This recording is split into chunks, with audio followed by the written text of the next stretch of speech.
Oh, kia ora koutou whānau. Welcome back to another edition of Big Hairy News. Good evening, George.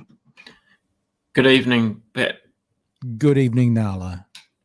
She's not listening to me because that's what she does. Hi, man. What's going on? What's crack-a-lacking?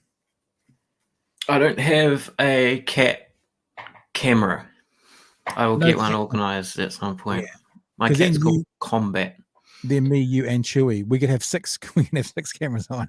We could all have cameras on us and our pets, and that would be a good thing. So my cat's called Combat. She's a big, huge Maine Coon. Yeah. And yeah, she's a special little big girl. A good day. I borrowed my dad's little Suzuki Alto. Just because. Man, it opens up the world having a car. I don't drive. I don't have a car, but man, have you now got a license? Has this just happened? Let's say yes, I have a license. Okay. My lawyer has advised me to say yes, I do have a license. Okay. It's good to know. Yeah, I usually drive an automatic, but I know how to drive a manual, so I just sort of hooned around the industrial area in it before venturing into town, especially with town being a bit crazy with the George Street development and that sort of thing. I'm sorry to be an idiot, but where the fuck is the industrial area in Dunedin? So across the train tracks, like Yutland Street. Gotcha. Sorry, of course it is. Yep, I know what you mean. Cool, yeah. Good bacon butties over there. Yes, yeah. I know that place. I was just thinking, where is it? Yeah, no, I'm what a moron. It's very, very clearly an industrial area. But yeah, cool. I was stoked as driving around, having a mean ass time. You can go places real fast. You don't have to wait for buses and stuff. Sticking it in, being in first for a bit longer than I needed to, that sort of thing. And then I was like, okay, this is going to be great. At 5 p.m. I can go pick up my girlfriend from her work, which is, half an hour walk from our house, and surprise her. And I I park right outside her work. Well, first of all, I park down the road at the first easiest convenience, get out, and then I'm like, oh, actually, no, I'll try to find a better park. And so I park around the corner from her work.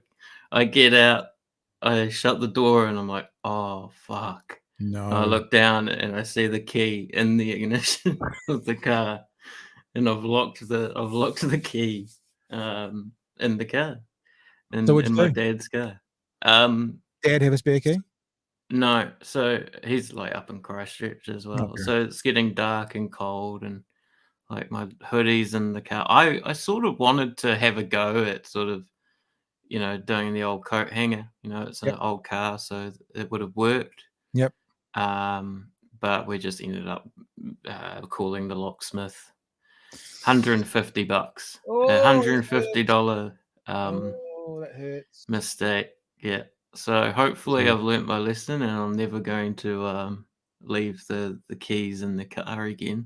I'm a very forgetful person, and I have this thing where I walk out of the house and I go 1, 2, 3, 1, 2, 3, and that's cell phone. Because I've got a lanyard where I have my keys on, so that tap of the chest is the keys. 1, and then pocket is cell phone wallet. 1, 2, 3. And make sure I've got everything. And twice I've walked out of the front door, pulled it behind me, and gone like shut it first, and then gone what? Oh. So you got to do it before you shut the door. So no, I feel your pain. One of the, we have those moments in our lives where we're superheroes and superstars.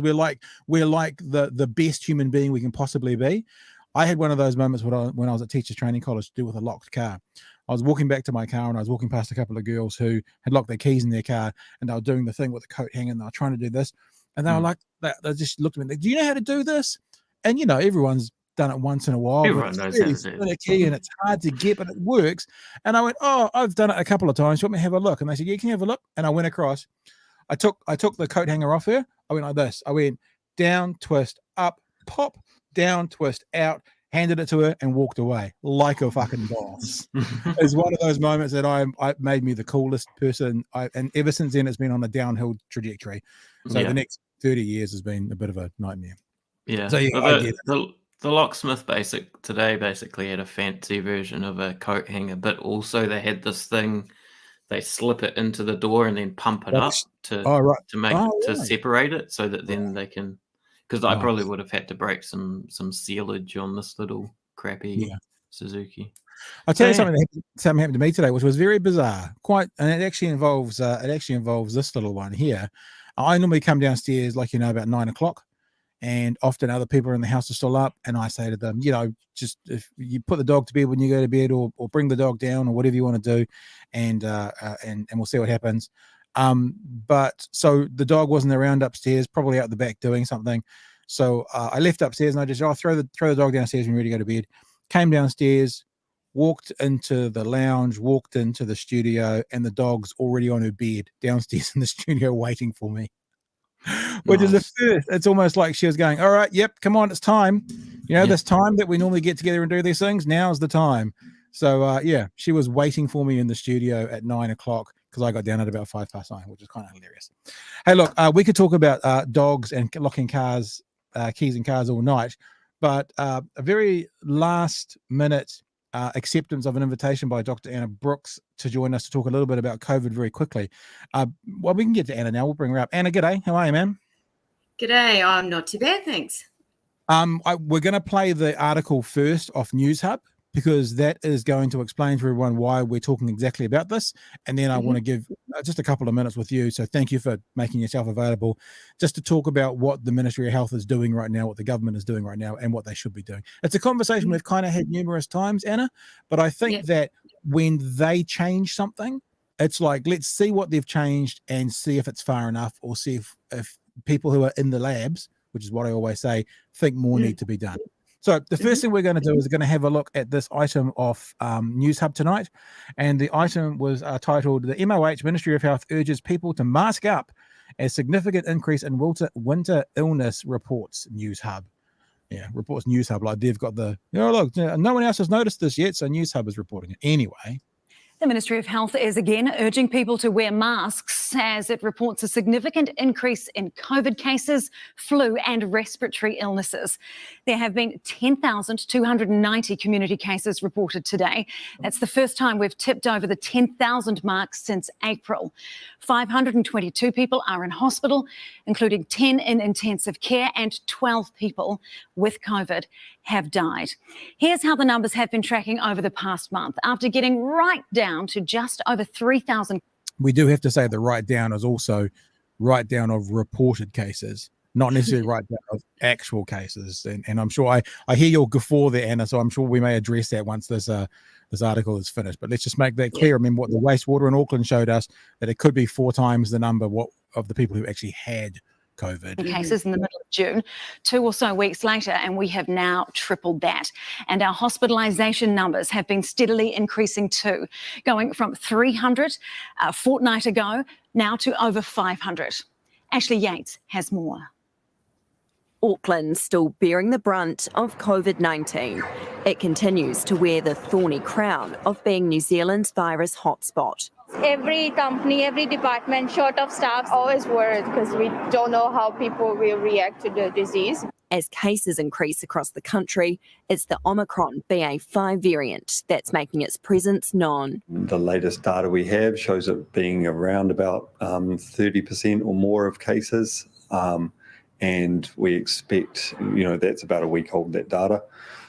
So we expect that about now or next week, it'll be the dominant variant. Although it's been shown to be more highly transmissible and able to evade our host immune responses, we still don't know whether or not it causes more severe illness, more hospitalisation, and therefore more death. But there's little fear of the unknown for the COVID-19 response minister. She's sticking to the orange traffic light setting for now. In orange, we have available to us the most effective prevention methods, which are masks and vaccines. And it's masks that Dr Ashley Bloomfield says will be made more widely available in the community. We are intending to start providing them with RAT packs. When people pick up their their pack of rapid antigen tests, they will get medical masks as well. As the COVID-19 storm evolves with another new variant on our shores, BA 2.75. Dr David Welsh cautiously says it appears to be a bit more transmissible than BA5. Exactly how much more transmissible or whether it's going to be a real problem remains to be seen. And, at the moment, we're clearly dealing with the start of a new wave that's dominated by BA5, and that's what we should be concentrating on, locally at the moment. And all the experts agree the first weapon we should reach for in the fight against COVID is a mask. So there we go. So there are the reports today. And of course, I remember you and I were talking quite close to the start of Orange. And I remember talking to you about here in Southern, the numbers to me didn't seem to warrant us moving into Orange, but we did anyway. And look, if I'm fair, the precautionary measures that I would have taken and wanted to take kind of panned out for society for a couple of months. It seems to have been pretty stable for a couple of months. But the apathy that I feel around at the moment, I was in the mall in the weekend, and in the mall you're supposed to have a mask on. So that's still in the current climate. Half the people without masks on. I had to get some stuff fixed on my car, so I went to 2 car places last week. Not a single person at any of the car places with masks on. So that kind of 2 months of waning, I think, has caused an apathy that I personally do not think we will be able to get back. What was that phrase they used? If the Ministry of Health urges people to mask up rather than mandates people to mask up. What do you think? I think it's pretty clear they're not wanting to use the term mandate anymore for anything. So I think what you've just said is hitting the nail on the head here, that we've got these requirements in place at the moment for, whether it's in a shopping mall or in hospo or on a plane, in an airport, all of those regulations are there and they're not being adhered to, right? And so I think one of the biggest questions, oh my God, wow, like clockwork, right? The cat knows. Every time we talk, she's got to come. Yeah, ridiculous. So I think the big question we have, or that that we really don't have the answer to, is what's the trigger point? What is the trigger point of more action? Is it more death? I don't think anyone has the answer, or no one's received the answer to what is that trigger point that will signal to ramp things up. We've got a more transmissible variant. We've got waning immunity. Every single new variant evades the immune system that little bit better. So absolutely, what they're saying is right, that absolutely masking now is critical. So, the message is do as you're told for starters. You go anywhere and it might be that, even the rules of, didn't we used to have to put a mask on to walk in a restaurant and then sit down and then, the magic air. Magic air. Yeah. Exactly. And so all of those things are absolutely all around us. In my workplace, we're pretty good with masking. We're a bunch of scientists, but go to your nearest scientific conference. Do you see that there? Any conference that says you must have a vaccine passport, it's which year are you living in? So that's the thing. Now, really, these things are your best protection. Because, yes, absolutely, the vaccinations are going to keep you out of that severe category. It's going to keep our hospitalizations down. All of those things are critically important, but it's not going to stop you getting infected. It's not going to reduce your risk of getting long COVID. It's not going to stop you. Nobody wants to get sick. And at the same time, we've got influenza, we've got RSV, and all the rest of it. So that big question, I think that we're all asking and not hearing any answers to is, what's the trigger point? When are we moving? And I think despite all of these things happening, numbers are going up, all of that. And the messages we're hearing are, orange is good, we're fine. It's like, well, what's not fine? Like, as we had that conversation a while back when you were saying your numbers down there, like starting to ramp up, and what do we do here? I think that's the thing. Nobody knows what the trigger point is to ramp up more protections. And so, yes, great that, urge mask wearing, sure. But, the other thing that, I will be 100% in one of these, a 3M and N95 that fits my face. Yep. We're still saying, crappy masks around or noses hanging out, all the rest of it. There's no time like the present to take it seriously. Do not enough people know that this thing's airborne? Is that why people think they're safe when they sit down at a restaurant? Do people still think it's all over your hands and whatnot? It's airborne. Even going into an empty space, an empty cafe, it could have just cleared out of 100 people, and COVID's hanging out in the air. So yeah, it's precarious time. So start listening to the rules. Start taking your own health seriously. Do you really want to get COVID again if you've had it? Do you really want it if you haven't had it? And protect everyone around you. And I think the other thing we've spoken about as well is these numbers going up. That's the studious people who are reporting their cases. So when our borders are open and we're having fun now, those that are choosing to, you're not going to go test while you're on your ski holiday in the South Island, are you? Because you'll get stuck there. You're not going to test if you pop across to Australia because you might get stuck there. So I think that the sort of areas around, reporting your test are also going to the tendency to not report is going to just keep escalating. So wastewater is going to be our best guesstimate here. Yeah, and like when we looked at that Auckland wastewater test case, it was 4 times. There was 1,000 cases of COVID in the community that day, and wastewater said there was 4,000 people in Auckland with COVID that day. It was actually more than that. It was more like 1,000 and 4,400. But let's just do easy maths. It was 4 times as much. Yep. Now that means that, looking at the graph now on the board that was on the screen that was on News Hub, and the numbers are ramping up. But in the middle here, on the 19th of June, where it was under 4,000, it could have actually been up closer to 10,000 there already.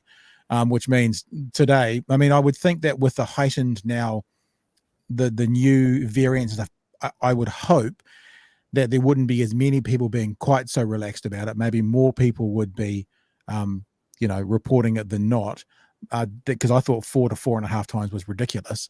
But still, there's going to be fewer people reporting it than have it. Whatever that percentage is, we don't know. Yeah.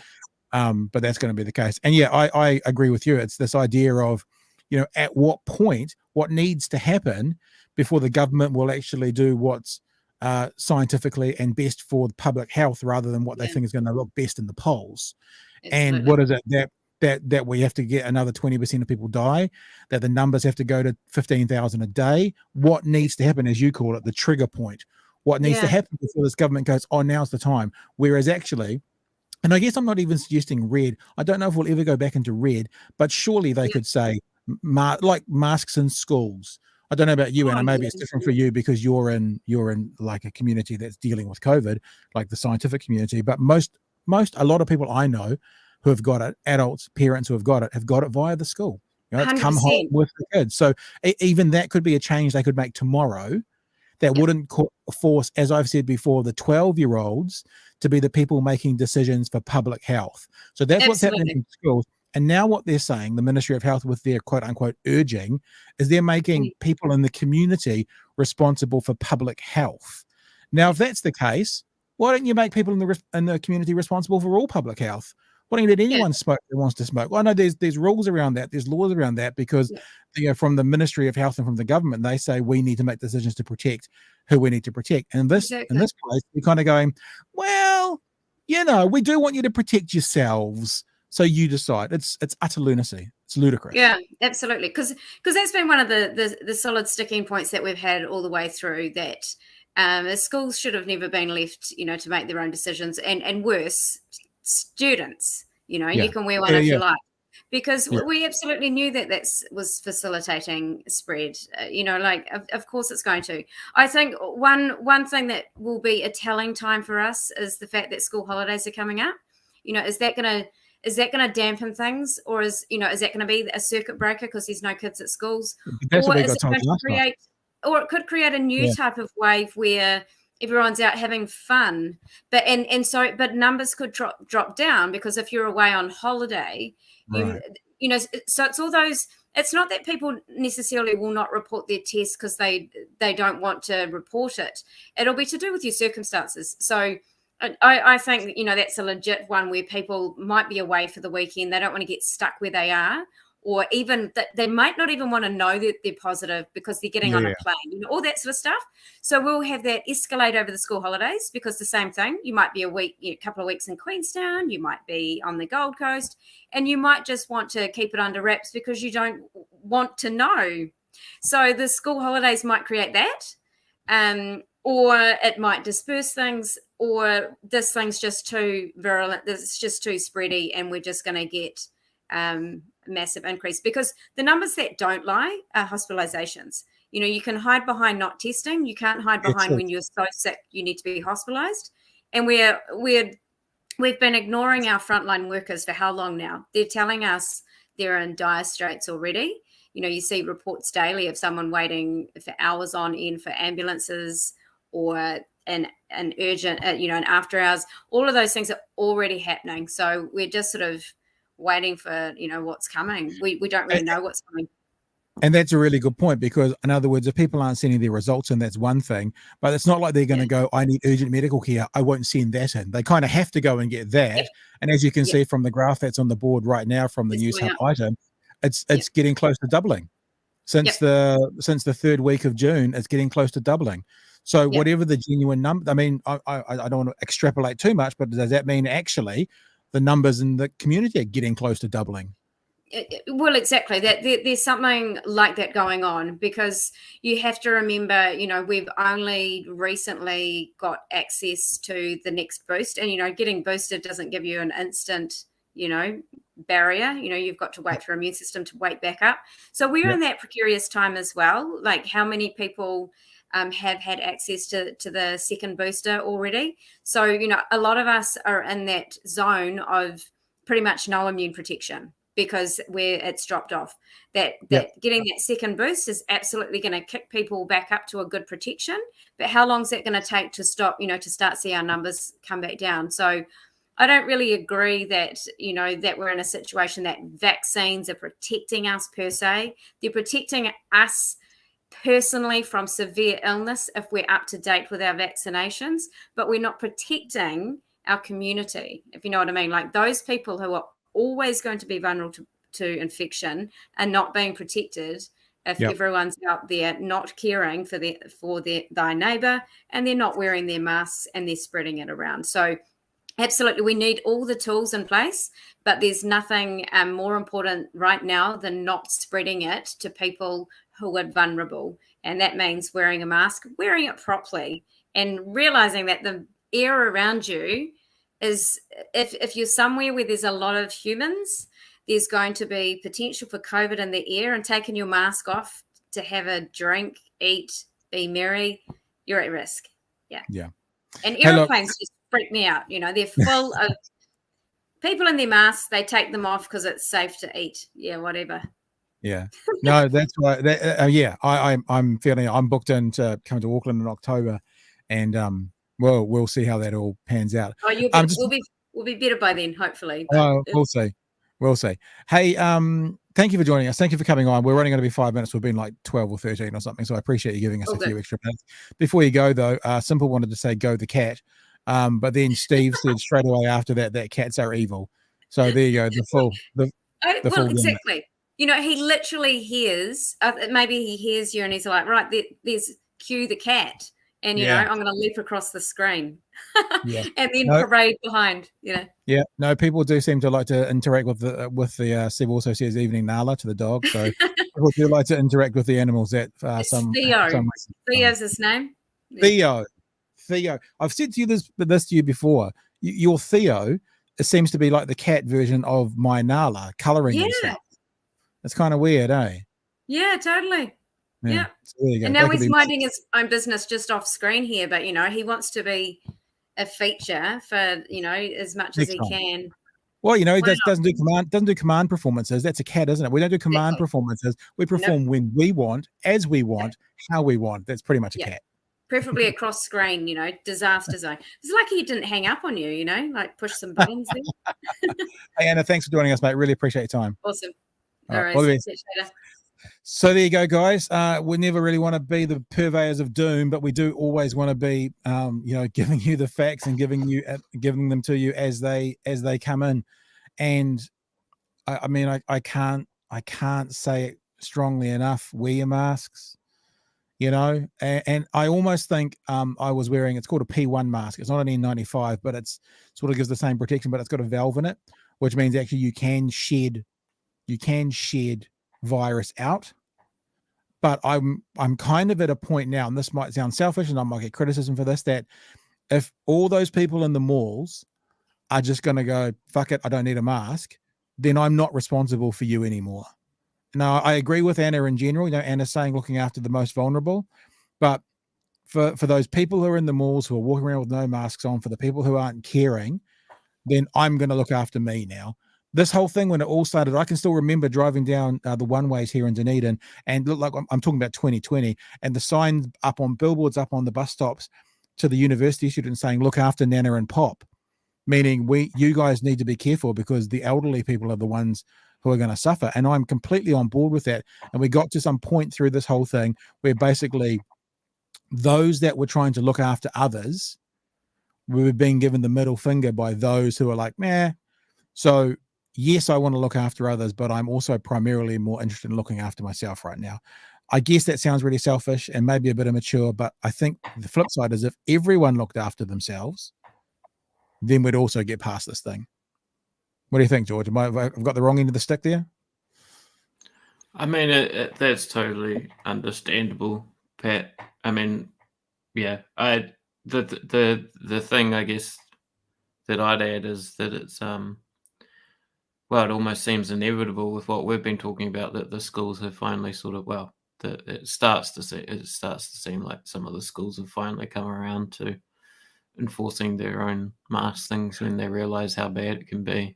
I'm going to do that tomorrow. I've got two kids at two different schools. I'm going to contact the officers and find out. I'll report. I'm not going to mention what schools they are, but I'm going to report it tomorrow night because now that the Ministry of Health is kind of putting out official advice that we should probably be wearing masks, those principals better go, right, everyone in school wears masks. The Ministry of Health has now said you should wear masks. If that's not enough to get a principal to say, right, masks are back in the school permanently, then what is? Yeah, because they'd been passing the buck sort of on to the Ministry of Health, understandably, because that's where the expertise is. So if there's some urging now, as the report said, then yeah, surely that would change their mind. Simon says, unfortunately, the shops, I think he might have missed a word, aren't enforcing the mask mandates anymore. And I think that's probably true. I've also felt sorry for some of the retail outlets because, you know, not to stereotype, but you've got an 18-year-old girl in a retail outlet, you know, and a bunch of, they shouldn't be given the job of making people put masks on. It's not an easy situation. And that's why I've said this since we went into Orange. The government is absolving itself of responsibility. Therefore, the principal is able to absolve themselves of responsibility. And then they're putting it onto the 12-year-old to make a decision about public health. It's ludicrous. Right? If the principals aren't courageous, and I don't know this, but I wouldn't be surprised. I won't talk about the schools that my kids are at, but I wouldn't be surprised if much like the government, who, as Anna said, probably don't want to use the word mandate anymore, the principals don't want all those Karen mums and Ken fathers phoning up complaining about enforcing of masks as well. So maybe some principals out there are kind of playing the political game as well to keep themselves from not, let's say, doing badly in their polls, i.e. response from parents. Exactly. Yeah. Principals are often in that position where they have to, where the parents are basically this huge pressure group, this interest group that they have to constantly sort of try to placate and not get on the bad side of because of their sort of influence. Yeah. I also liked Simon's comment because he said the mask in capitals, so it was sort of like Jim Carrey. like the shops are mandating that Jim Carrey movie, which is really good. Crazy says, we've just opened up. The election is coming and they're rolling the dice on a crapshoot around sickness versus the economy. Masking up again at work. I guess Crazy saying that they're masking up again at work, which would make sense, would it? Yeah, Simon again, it's totally stupid to let people decide. Kim says, I think the rugby at Eden Park would have been a super spreader event. Yeah, and the texts go on. Thank you for your text. We don't get a chance to get to all of them, but we appreciate you guys putting them in there. Look, I don't know if many places out there have covered COVID as much as we have, but all we've ever tried to do is just, as we always say, we will lead you to water. I like talking to Anna. We talked to David Welch. Last time we've talked, not before, we've talked to Michael Baker, we talked to Susie Wiles, because what happens is the people who are in the labs and who are doing the research and who are at the pointy end of this, I want to get the information from them to pass to you, because what happens is the 9th floor of the beehive gets information from them, and then it goes through their PR team, and then it goes through their election projection team, and then what comes out the end and decisions like from the Ministry of Health urging is a shadow of its former self. I would rather lead you guys to the water, which is the people like Anna is literally in a laboratory every single day studying long COVID. I would rather lead you to her, and then she can say it to you. Now, whether you choose to believe it or accept it, that's on you, but you can't now claim that you haven't been told from the scientific horse's mouth. I don't care what I want to say from the horse's mouth. You know what I'm saying? From the expert's mouth. And that's what we try and do here. Yeah. Right. Well, that took longer than I thought it would, but it always tends to, doesn't it, George? Yes. So we want to have a bit of a look at the Highland Park. It is Highland Park shootings, isn't it? Now, it feels like we haven't touched this conversation this week. We haven't touched it for a couple of reasons. One is that it was still, even though it was breaking news. In fact, I got a bit freaked out when I saw the breaking news because Highland Park was trending in Twitter. And when I used to live in Auckland, I used to spend a lot of time in East Auckland and Howick and Pakuranga, that area. There's an area there called Highland Park where the movie theatre is. And I was like, why the crap is Highland? And then I realized it's the name of the place where the shooting just was.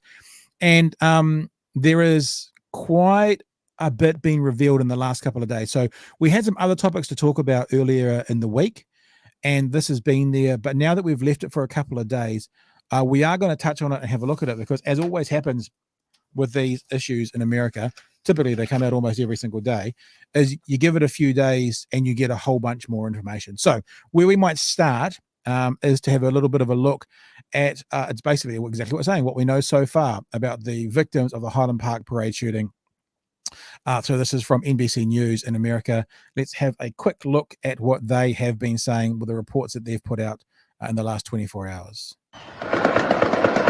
When gunshots pierced Highland Park's 4th of July parade route, confusion and panic quickly set in. Many attendees forced to spring into action amid a flurry of gunfire. There were a number of heroic actions by members of the community, by police, by first responders that rushed in and immediately tended to the victims, tried to get them help. Witnesses say they even saw young children rush other on kids that rushing out into harm's help. way. There was reports from doctors. I'm not playing it in this clip, where the doctors were saying the wounds suffered by people who were shot were akin to what you'd see on a battlefield, because it was an AR-15, which technically is not the weapon that the soldiers use, but it's like the B version. Like there's an AR-15A that the soldiers use, and this is the B version, so it's the same thing.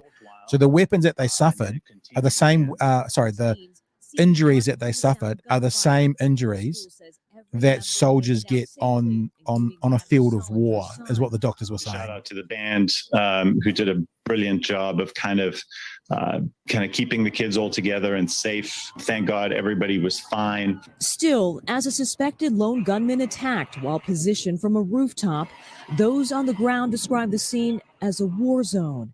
In the aftermath, folding chairs, strollers, even toys left abandoned by panicked parade goers trying to flee from the violence. More than 30 people were injured and rushed to local hospitals. 6 people lost their lives, including 76-year-old which is now 7, just so you know. This report came out maybe 6 or 7 hours ago. It's now 7 people officially. New York Times, he was fatally shot while sitting along the parade route in his wheelchair. His family saying he originally didn't want to attend the parade. Jackie Sundheim, a lifelong member of the North Shore Congregation Israel, was also killed. Her synagogue writing, Jackie's work, kindness and warmth touched us all. There are no words sufficient to express the depth of our grief for her death. And as we continue to get more information about the survivors and victims, doctors here at Highland Park Hospital say that 19 people were treated and released yesterday. And we should also note that this hospital was placed on lockdown yesterday amid the chaos because... All right, I think that's enough. We've got the gist of it from them. A bunch of other stuff to know about the events that went on before we sort of have a bit of a chat about it. The shooter was 21 years old. He's been reported as being 22, but he's 21. I know that doesn't make a big difference, but just so that's clear. His name is Robert Cremo, I believe. He climbed a ladder to a rooftop and took up what they're saying is a sniper's position. Now, as I hear that, my initial thought was his stance was that of a sniper's position, but obviously what they're meaning is, much like I'm sure if you've seen a war movie, the sniper will go up the bell tower to get a good, so they're able to see everything. So they're saying this person took a position above the parade where they could see everything. They took a sniper's position. Fired more than 70 bullets. And very, very quickly on, the police stated that they were ruling this out as a possible terrorist attack. And I think that is a very interesting conversation to be had about why did they rule out so quickly that this was a terrorist attack. I mean, is there a race issue with it? Is it a religious issue? If he had been, I don't know, Muslim or belonged to some kind of a minority group, political group, would it have been it? But it seemed very, very quick to me that they said that they ruled it out as a possible terrorist attack. Maybe they've got good reason to. We haven't been told why.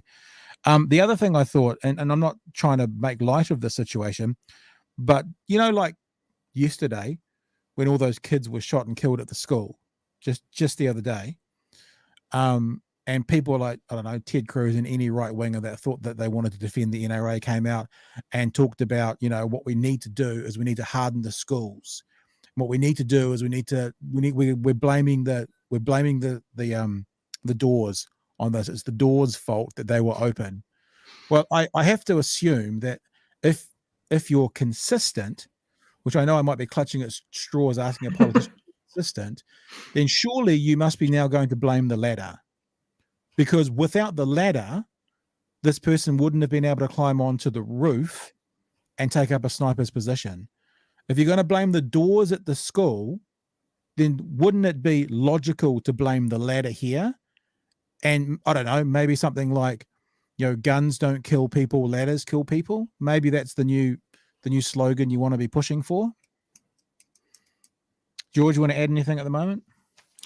Yeah, I mean, as an outsider who, you know, studies, I guess, media and how ideas and politics are communicated. Yeah. I always sort of interested in looking at how, you know, I guess in one sense the Republicans like Marjorie Taylor Greene will try and talk about anything possible except for gun control. Now, yeah. I'm just as interested in, you know, political or mental health motives and that sort of thing, because, you know, from the outside, there's not that sort of politicization at stake where if I think or talk about those things, then that somehow is a detriment to gun control efforts.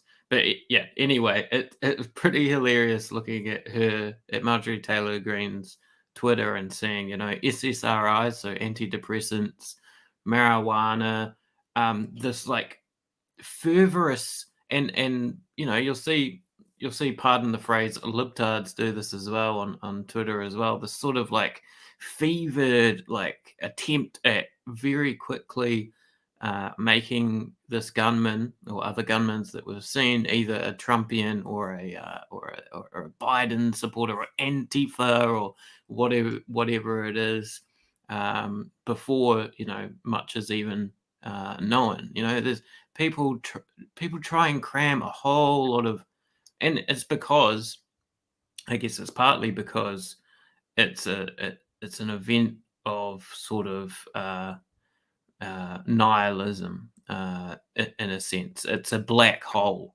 Yeah. And so these events are easy to cram meaning into. It's Antifa, it's SSRIs, and you can say it's because the guns aren't controlled, because there isn't gun control, right? They're very good at suddenly cramming a whole lot of meaning and motive and etc. into this tragic sort of black hole event. This young guy as well, I mean, he was, maybe they've gone to that, it was not a terrorist act because of the mental state of this 21-year-old. I mean, the police have been in contact with him several times before. His family had dobbed him into the police one of those times because he threatened to kill them.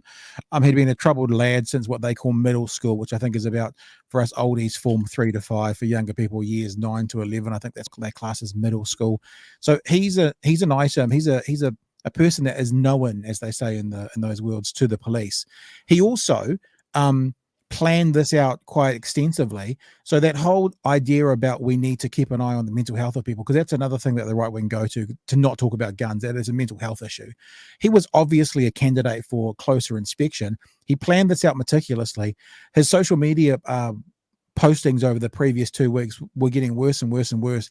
Nothing. No one, nothing. Still did it. And the guns he did it with, he owned legally. Right, so he bought them and owned them legally. The right in America is also starting now. I've heard a couple of commentators say this is what's happening. I've done a bit of research on this and I haven't found a lot of it, but it's starting to now blame the transgender community for this because he dressed up in women's clothes to hide himself to get up to the sniper's position.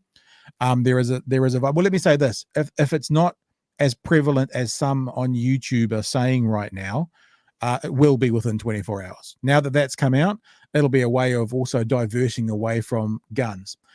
I did want to talk about guns as well, because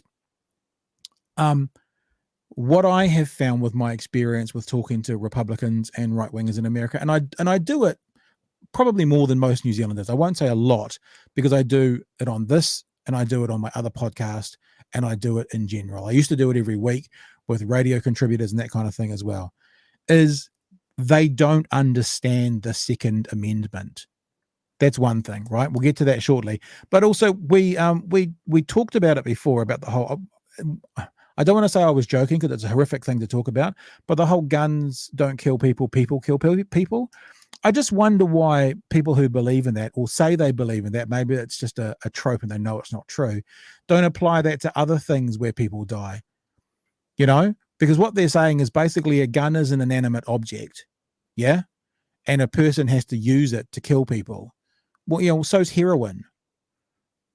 It can sit there on the table. It's an inanimate object. No one's touching it, but it requires a person to inject it into their veins before it does anything.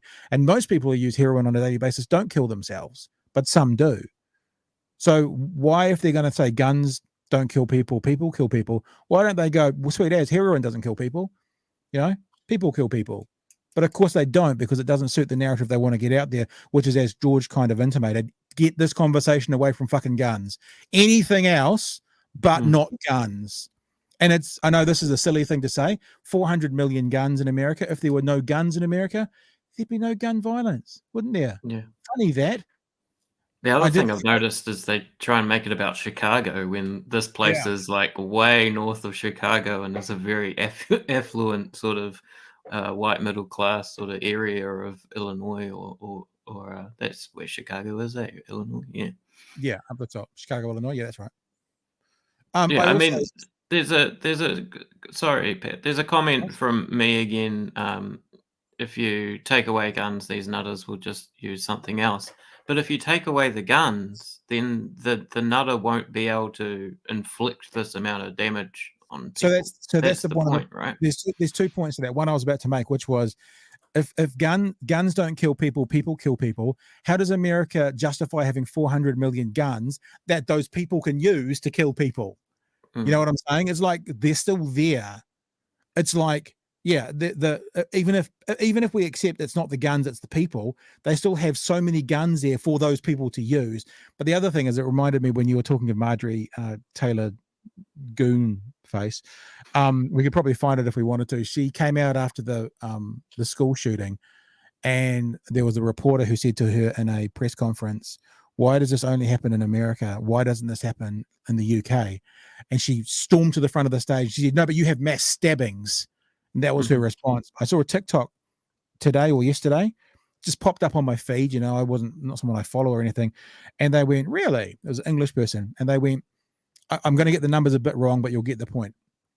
And they went, "In the first 6 months of this year, there has been 256 mass killings or mass shootings," they said, "in America.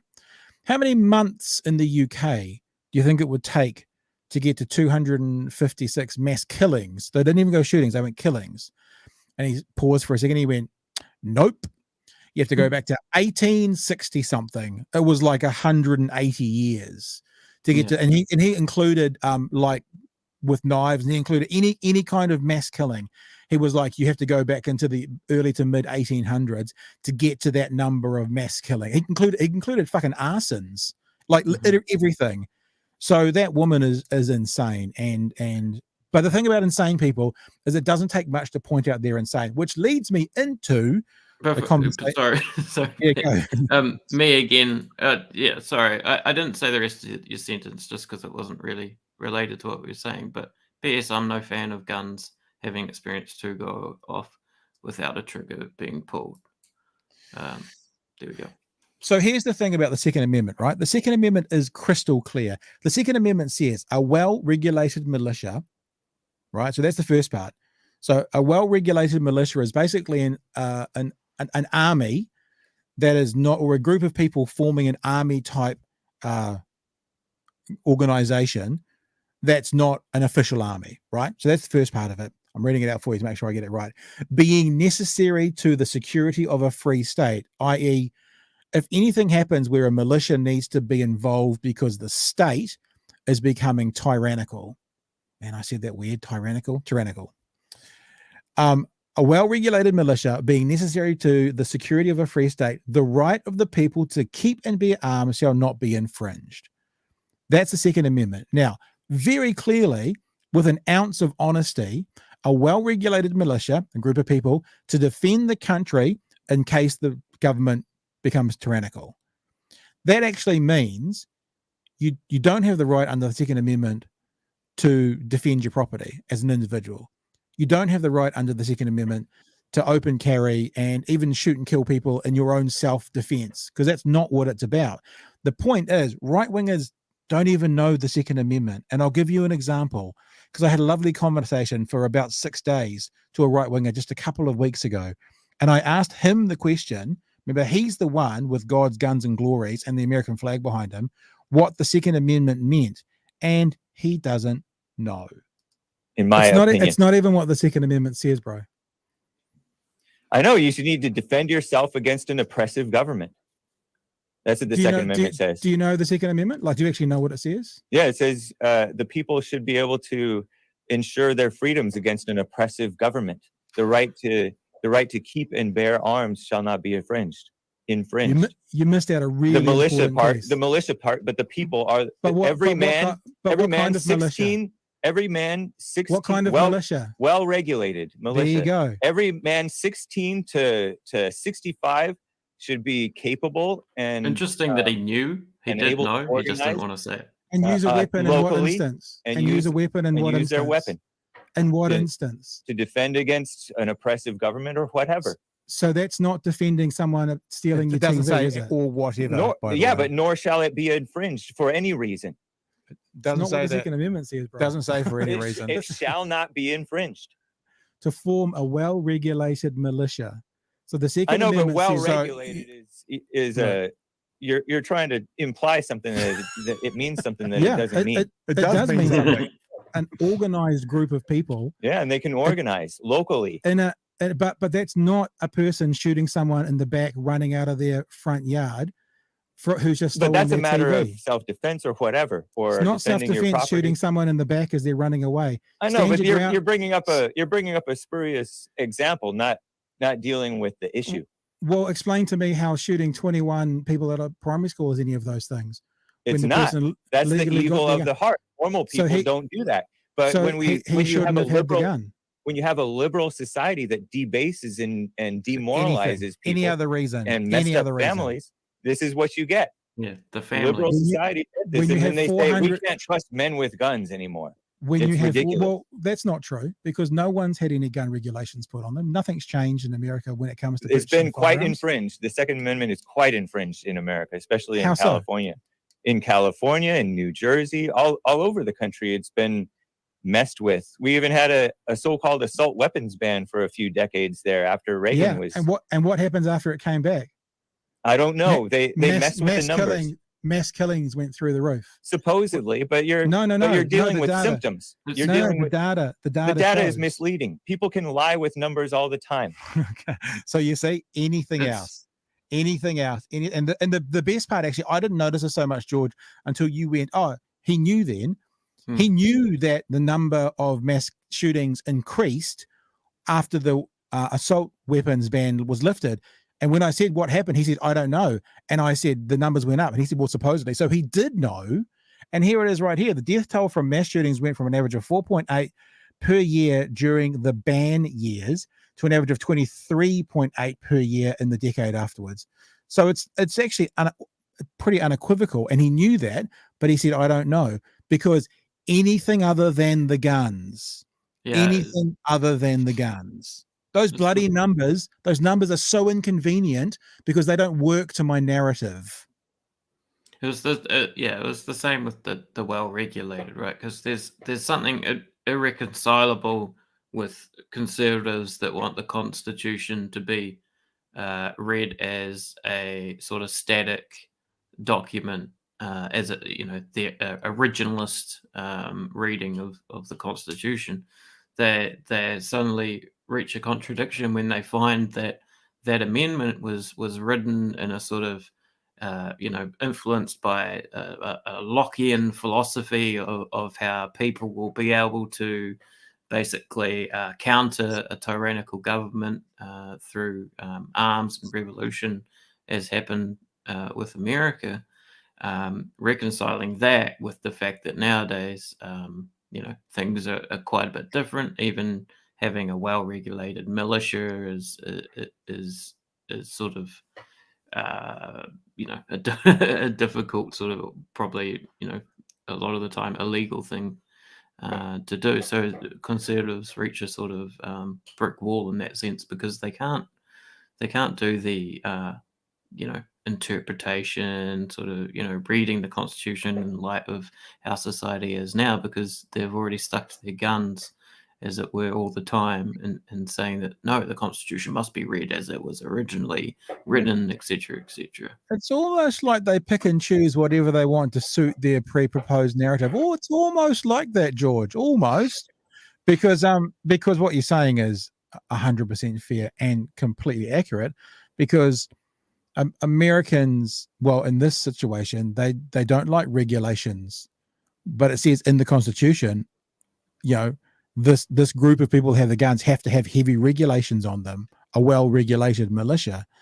And as Neon has said in the text there, which is something we were going to bring up as well, there already are regulations. You're not allowed to own a rocket launcher. You're not allowed to own grenades. And I mean, really, and then there's all the hypocrisy, like Donald Trump himself, when he's trying to defend this January 6th situation about how he wanted the people with guns to come into his rally because they knew he, quote, weren't there for him, end quote. And then he's coming out after it saying, well, why would I want guns to come into my rally? Hang on. You're the party that says more guns, more safety. If you're the party that says more guns, more safety, you would want everybody at the rally to be armed. Hang on, NRA. when you held the conference straight after the school shooting, there was no guns allowed in the conference.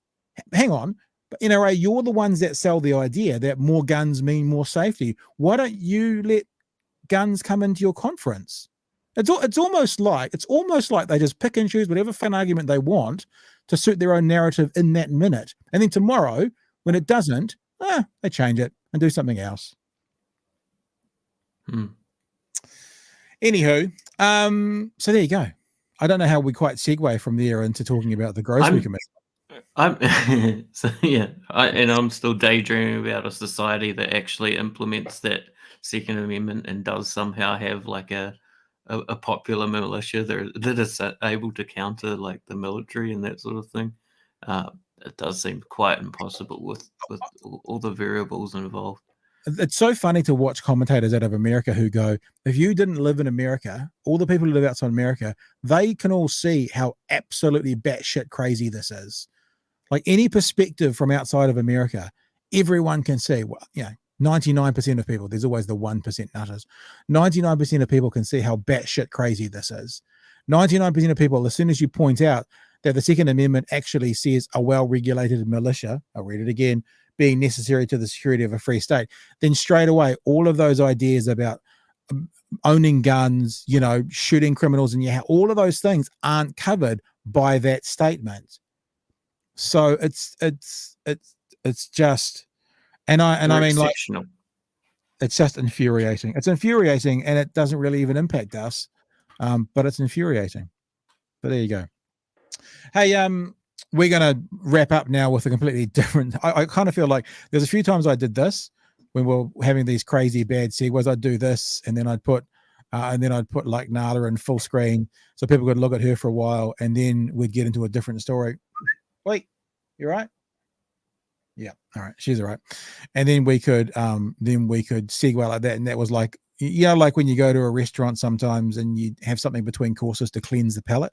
Sort of like that, because there's another story out today. Look, that other story, honestly, we could probably talk about it for 4 hours, but what else can you say other than lunatics, other than hypocrites, other than getting on with things, other than they don't get it, other than the agenda that they have there to keep this ludicrous interpretation of a very clear law in place is going to continue, and that, not to be the purveyor of doom, but there will literally be another mass shooting tomorrow. Because they're happening every day, literally every single day. There's a mass shooting. Doesn't mean there's mass murder or mass killing, because often in the mass shootings people don't die. But tomorrow there'll be another one, and the day after that there'll be another one, because the FBI reports them happening every single day of the year in America. I was thinking about that actually. We're going to wrap that up, about visiting America.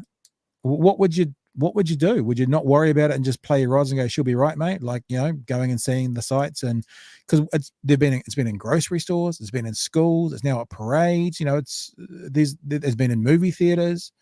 There's nowhere you can go where you could be assured of it not happening. I mean, you could say that about the whole world, but in America's instance, the odds are so much more increased. I don't know. I wonder what tourism's like in America at the moment. I wonder if people are avoiding it more today than they were 20 years ago because of, gun laws and what's happening with guns over there. I don't know. Just a thought. All right. So we've had conversations a lot this year about cost of living, and there is quite an interesting new development after the report came out and the government looked into supermarkets, and we found out very clearly that there were the duopoly was making $1 million a day more. They were calling it super profits. So they were making a lot of profit. And then on top of that profit, they were making $1 million more per year. Sorry, what am I talking about? Per day. It was $400 million per year in super profits. And obviously with the cost of living being a huge conversation at the moment for everyone in the world, but we're in New Zealand, so for us, the government have decided to look into it, and they've put out some recommendations, and they're opening up and not allowing the duopoly to do land banking, etc., trying to make it easier for competitors to come into the marketplace.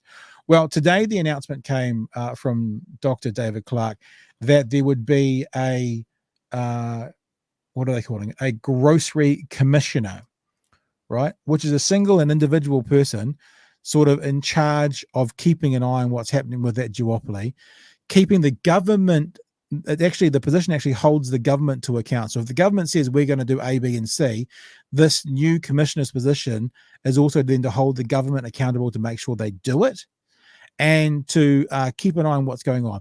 Now, we have an interview coming up with Dr. Clark. I caught up with him at about 5:30 this afternoon. And I won't get into too many of the details because you can just check it out and watch it. It's only because it's a Minister of the Crown. They never have a lot of time, so it's just a quickie for us. It's just 10 minutes. But he answers a bunch of the questions that we would talk about now. So, George, is there anything you want to mention about this initiative? Because I'm assuming you're going to shoot off, seeing this is going to finish the show with a pre-record. No, I'm all good. I mean, I'm stoked that it seems like the Labour government might be spending a bit of political capital doing this towards the end of their term. I think they could, there's probably some other things they could do as well. But I'm sort of, cautiously excited. Yeah. I guess that, and I asked this question, like, what kind of power do they have? And there are reports out there that you can read up on it. But I guess from someone who's come out of broadcasting, there is a commission called the Broadcasting Standards Authority, and they're an authority in name only. They can censure a radio station or something if they do something wrong, or a TV, but they can't actually do anything about it. They can't impose anything on them. So I'm interested and was interested to see whether this was actually something with some teeth, or whether it was just going to be another lip service to the population, but not actually have any ability to make any real world change. So this conversation is coming up right now. George, I guess we'll catch you next time. Yeah. All right. Very good to see you again, George. Very good to be with you. And for now, we will go into the conversation with Dr. David Clark about the Grocery Commissioner. The Commerce and Consumer Affairs Minister is Dr. David Clark, and David joins us right now in Big Hairy News. David, good evening to you. Good evening, Pat. How are you? Good. Have you got your fire on? No. I've just walked in the door. Back from Wellington, and a couple of interviews. It's been a day of many interviews, and glad to be here with you now. Excellent. Thanks, dude. Hey, I don't know if it's appropriate, dude, to a minister, but that's how we roll. My first question was, in America, they always talk about having energy czars. Did you think about the Grocery Czar rather than the Grocery Commissioner? I think a czar would be cooler on the business card, that's for sure.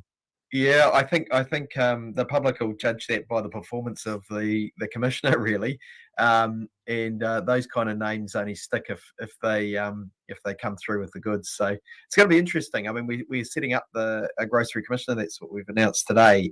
Who's going to have some real tools and some real teeth, because the situation's been laid out pretty plainly.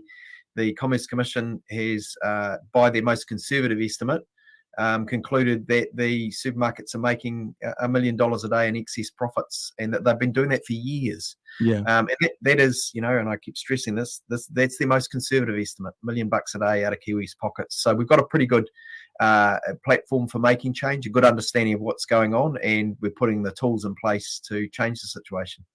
I noticed in your announcement today, you made mention and made aware that this was a permanent position.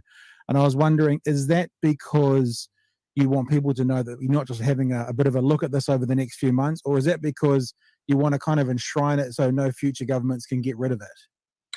Oh, look, it's a bit of both. It's also acknowledging the fact that we've given the Commerce Commission some interim responsibilities too. Yeah. So the Commerce Commission have been asked to keep a good close watch on the supermarkets even before these law changes. So they've got an interim responsibility as a grocery regulator. But this is permanent, and it's a person who's in charge and will be the contact point for the sector, but also for consumers to know they can go there and get a fair deal. I was also wondering about, do you have a parallel for another commissioning position, like for another industry or sector, that you could kind of parallel this to say that? So it's going to be like the commissioner to give us more of an understanding as to how it's going to operate. Yep. The telecommunications sector has a commissioner. And the reports on that position have been really good. Having one person who's responsible for a sector, that was broken up from from the old days of telecom into what we have today. And the commissioner has a clear mandate, and the sector, excuse me, I'm just going to clear my throat. The sector looks to them and knows that that's the place where people are going to take their grievances. That's the person they have to answer for, and that's the person who directs change in the sector. But they have to work collaboratively with them at times to make sure they make the change that's actually going to be enduring and make the real difference by making sure that when they introduce change, the whole sector understands what's happening and that it's actually going to do what they say they think it's going to do. And I guess I wonder as well how it can actually make that. I mean, like there's often, and I'm not saying this is what we're talking about here, but like I think about the Broadcasting Standards Authority as sort of a code of conduct sector, which is basically a toothless animal that will say, such and such has done such and such wrong, and then that's it. So they identify what's wrong, but they don't really have anything to do about it. I'm pretty clear. I've heard you talking about fines, etc., that sort of thing. How's this going to ensure that, say, let's not pick out the duopoly, but let's just say Company X, who is breaking the rules or fleecing the country in reason why, that is then they're going to have the ability to change reason why to actually make a real world impact for those of us who are consumers. Well, so part of it is they're going to be monitoring the conditions for competition and seeing how things play out, and they're going to be doing an annual review of that so that we actually have a regular update on how relationships are going with suppliers, whether suppliers are getting a fair deal, what the returns seem to be for supermarkets, whether those excess profits are continuing. They'll be able to see, obviously, whether new players are coming into the sector. There'll be all those kinds of measures, and then they do, as you've noted, have some powers. They can fine, they can apply to the courts to have deals struck down if they don't think they're fair. They can issue warnings. They can give undertakings. So often, in order not to be taken to court, what the big players will do is they'll say to the Commerce Commission, here, we'll do these other things, and we'll rectify this and save everyone a long legal battle, and they can then enforce those things. They can make them mandatory. So we're giving them a range of tools in this situation, as well as the inquiry tools that they'll have to actually get a real grip on the situation, and that they haven't had that level of support before. I mean, just to take a half step backwards, I know we've only got you for 10 minutes or so, but how do you guys, as the government, how does your minister position in commerce and consumer affairs, where's the line between going, this is a really successful business, if they're going to charge whatever they want for their widgets, in this case it's food, they should be entitled to, and this is a business that's taking advantage of the community? How do you guys find where that line is? Well, it's a really fair question. One of the really good things that's one of the good things that's come out of these market studies. So the last term of the Labor-led government, these market studies were funded. The first one we did was in fuel. It was before my time in the role. Then we've done this one on supermarkets, and the next one's on building products. And they actually give the Commerce Commission the resources and the time to dig in to the sectors, to require information out of them, to have a constructive engagement and really look under the hood and see what's going on in a sector. And that's for the first time, everyone suspected the supermarkets were doing pretty well. Everyone kind of felt like we're paying a bit much for groceries, but no one actually had the facts in terms of a sector-wide view. Yeah. And the Commerce Commission's done that, and it's crunched the numbers. It's then taken it back to the supermarket and said, look, we think you're making ridiculous profits here. The supermarkets have said, oh, hang on. If you modify this assumption and that one, you'll see that we're only making 2/3 of what you thought we were making. Yeah. And the Commerce Commission has actually accepted lots of the feedback from the supermarkets, and even still says they're making roughly twice what you should reasonably expect. So they've been able to go backwards and forwards, tease things out, get a real grip on what's going on. And then we can, with confidence, say, compared to plenty of other places in the world, the returns compared to the risk for that sector are excessive. And $1 million a day is not the profit; that's the excess profit. They're still allowed to make profits, probably more than $1 million a day between them. But this is saying this is above and beyond. This is just what, if you've got a lot of capital invested, there is some risk. It's a business; you can get a return, but you shouldn't be just making these ridiculous profits. That suggests something's not right in the market. And then they've identified a whole lot of things that need fixing so that we can have a competitive market. Is this going to be supported by National, or are they going to find a a national conservative loophole that they're not that happy with? What do you think? Well, look, I don't know.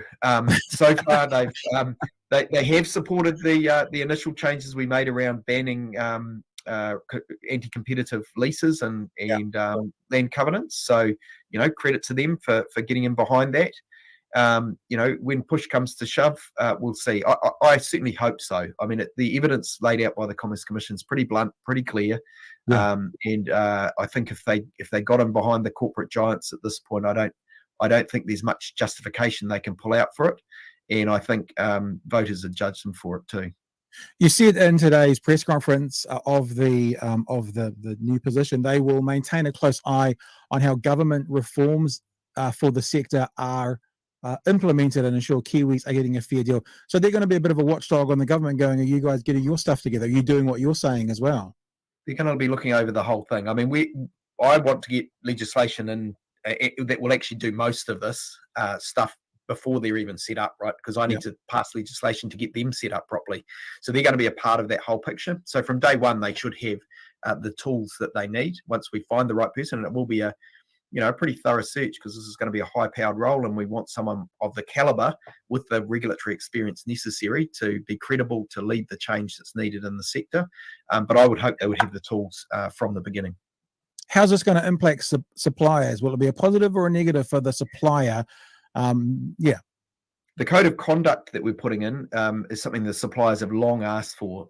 They've seen overseas how that gives them a little bit more sunlight, expectation that the arrangements are laid out in written form, expectation that supermarkets will act in good faith in their dealings or fair dealings. We'll see what the final wording is, but it's that kind of flavour. And then they can come back to a regulator now, a watchdog, and say, here's the facts of the case. Whereas up till now, a lot of that's been done on a handshake or a nod or a wink is the story that comes to me. And really there's nothing written down, and they're just fearful that, they won't come forward and complain because they're worried that one of their product lines will get wiped. And when you've only got two players in the market, if 50% of your stock's not stocked on the shelves, you're in trouble. So, that's the story that's come to us. We want to set up a fairer situation where everything can be judged on its merits. And with $1 million a day in excess profits, we think the suppliers could probably be getting a bit more of that, is my hunch. And consumers could still be a bit better off too. So it's about making sure there's a fair system. We want our primary producers to be able to run profitable businesses. Those Māori have got a huge stake in primary industries, 50% of seafood, 30% of beef and lamb, kind of roughly in that magnitude, horticultural crops, and at the moment, all smaller suppliers, or they're screwed down on prices. We want them to be able to get a fair deal. We don't want them taking excess profits either. So the grocery regulator will be able to monitor their returns too, and make sure that that they're getting a fair deal, but also that it's all flowing through and the consumer's getting a fair deal at the checkout too. Hey, very last question. It feels like a proper grown-up interview. I'm not used to doing these anymore, David. There's no silliness or sweary words. Last question is, who's this person going to be? What's their CV going to look like? What skill set is going to be this new grocery commissioner to run this thing? Yeah, I mean, I'll leave a lot of the detail of that to the technical experts, but it will be somebody who understands some of the really dry economic regulation stuff, I think it's fair to say. But we'll also want to know that they've got the right values, that they intend to regulate properly, to make sure that they're acting in the consumer's interest. That's what they'll be there to defend. Yeah, cool. Hey, thank you so much for joining us this evening. I really enjoy it. Well, I'm sure we'll see you up at the park sometime soon when we're running the dog with the kids. And yeah, look, it's great to have you on board. I think our first official minister on BHN, so that's nice. And we look forward to communicating with you guys and all the political figures, certainly between now and the upcoming election at the end of next year. So all the best. Thanks for your time, and cheers for talking to us today about the new position, the Grocery Commissioner. Well, great. Thanks, Pat. All the best. Cheers. Turn my mic on, shall I? Alrighty, team. That's us. I've very much enjoyed. I know you guys are talking to each other in the old chat there, which is kind of lovely. So I'll just leave you to that. But conversations around market gardening going on in the chat at the moment. So good to be with you. Hey, we're done for another night. Thank you for being a part of the show. If you want to know more about us, then you can head to our brand new Facebook page. if you go there, there's only about 70 or 80 subscribers. It's just been launched this week. So, but head along there, which is just facebook.com/Big Hairy News. Like it. The videos will get uploaded to there. The clips will get uploaded to there. And of course, then there is the YouTube channel. And from looking at the comments right now, I think pretty much everybody is watching us maybe in the YouTube channel right now. But if you're not, YouTube channel is DOCNZ Studios with an S on the end. And as always, the best way you can help us right now is to hashtag share our shit. You see something you like, you find something that resonates with you. If you think that something that you've heard from a guest or from a contributor on here is being worth other people knowing about, then share it. All the clips, I don't make clips for every conversation we have, but I do make clips most days. I didn't do one today because yesterday I was in the studio for 7 hours and I thought 7 hours is enough. So I pretty much had the day off today out of the studio. But normally I'm in the studio every day cutting clips and getting things ready. So tomorrow there might be some of the clips from yesterday's show and tonight's show as well. They get put up and they're often in little kind of, I don't know, 7 to 20 minute chunks and easy for you to share around your social medias to tell other people about us and to let them know they can come and say good day to us every single night at 10 p.m. So that's us. Until we see you tomorrow night at 10 p.m. Stay safe. Thanks so much for being with us. And we will see you next time. Hooroo.